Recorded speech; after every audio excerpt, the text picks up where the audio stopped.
Good morning, good morning, sunshine. What kind of tea I want today? Matcha green, ice passion, Earl Grey, or Zen? Nang la, or Zen la. I'm gonna get matcha green. Good morning. Could get ABC now. Good morning, sunshine. นี่ดิหากว่าตื่นอีกแล้วกีตาร์เอ้ยนี่ทีแวว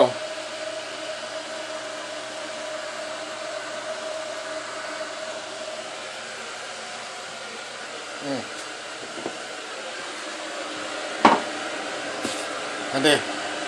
เค้กนี่ก็ซื้อมาจาก KFC เมื่อวานนี้นี่เอาน้ำผึ้งใส่ก่อนใส่พอดีเลียเต็มก้นแก้ว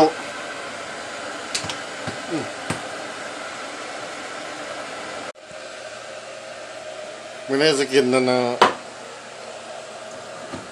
กินกาแฟเวียดไม่ได้จะกินเวียดมันนี่เวนนากาเฟ่เฮาท์ what is this กาแฟเฮาตัน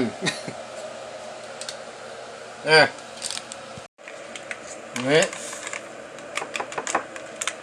กินเวียดนามกาแฟมันนี่looks really good กีตาร์โอ้ยเค้กนี่เบิ่งก็จะแซ่บแท้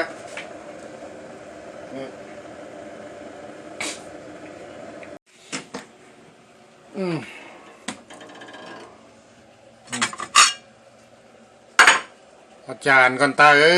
ยเด้อพี่น้องมาเด้อพวกเจ้าเด้อว้าวอุ้ยนี่ก็มี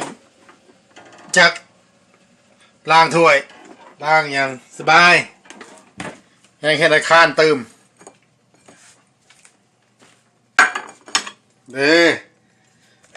สุกเลยอันนี้พอมันสุกกันนะฟดเลยเรียบร้อยone piece หาก็ตื่นจะเราจะกินไข่จาก3 หน่วยlooks really good right there งามเลยพวกเจ้า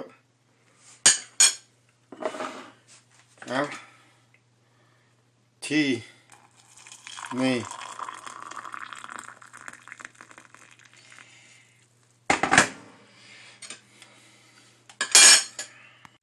บ่ว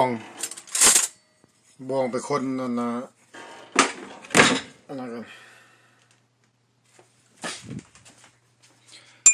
คน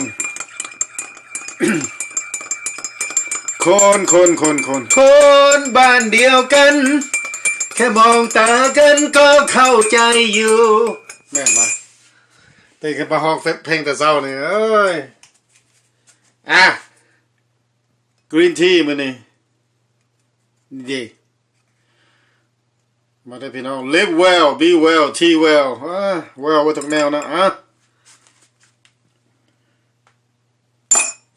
นี่กาแฟนี่เขากินน้ำแล้วก็โซลามิดาจูสแบบลิควิดนี่กาแฟเนาะเอามาใส่กาแฟน้ำผึ้งนี่ count to 3 1 2 3 okay done จะได้มันสิหวานลายพี่น้องเอ้ยนี่ดีเรื่องกินกาแฟใส่น้ำผึ้งเลยน้ำผึ้งนี่คักไว้ซื้อยูโคเกอร์คักแล้วโอเค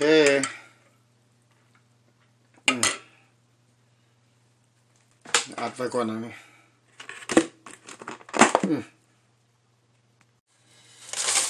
นี่พวกเจ้าปานนี้เขาสิปิ้งข้าวจี้เขามักกินข้าวจี้เลยนี่เลยซื้อมาแต่โคเกอร์นะข้าวจี้นะนี่ข้าวจี้French bread นะข้าวจี้ฝรั่งแต่ว่ามันแห้งแล้วเอาไว้ในตู้เย็นนะขอพันมากนะนี่คอยนี่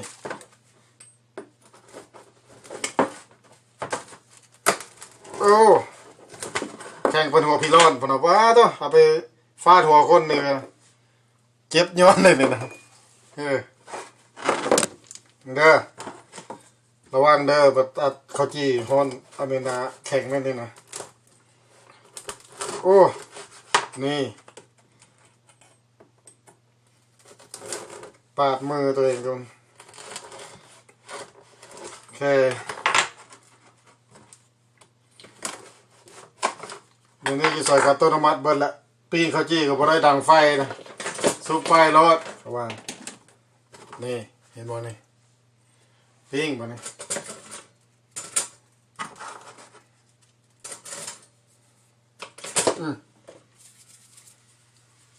peace เดี๋ยวจะน่าก็สุกเลยนะขนาด2 นาทีแล้วละเห็นพอกีตาร์ไฟปิ้งข้าวจี้นะ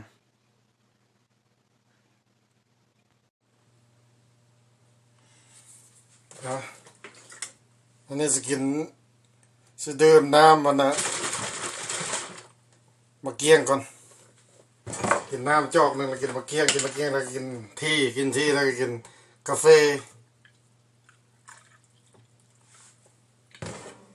ยังไม่ได้กินมันเข้าเถอะเพราะว่าเขาตื่นcheers guys cheers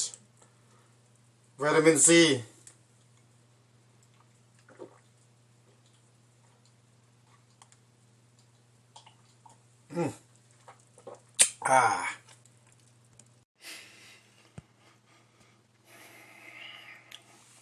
เด้แล้วบัดนี้นี่เห็นบ่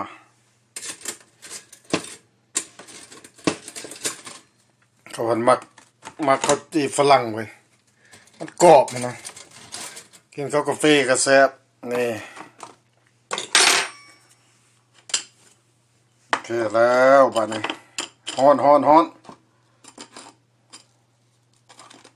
อาใส่จานดิปปิ้งซอสแล้วไปโอเคเอามาเคี่ยงไว้ก่อน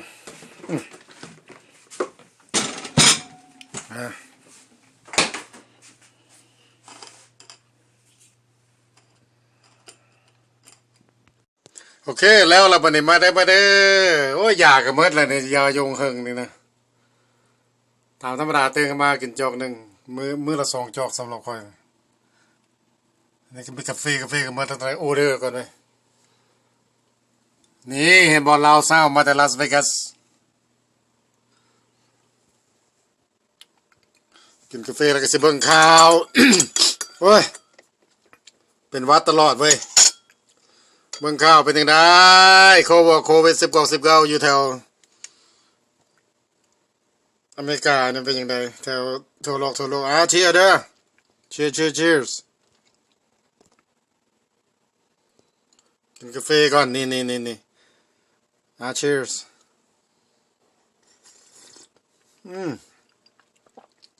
แซ่บ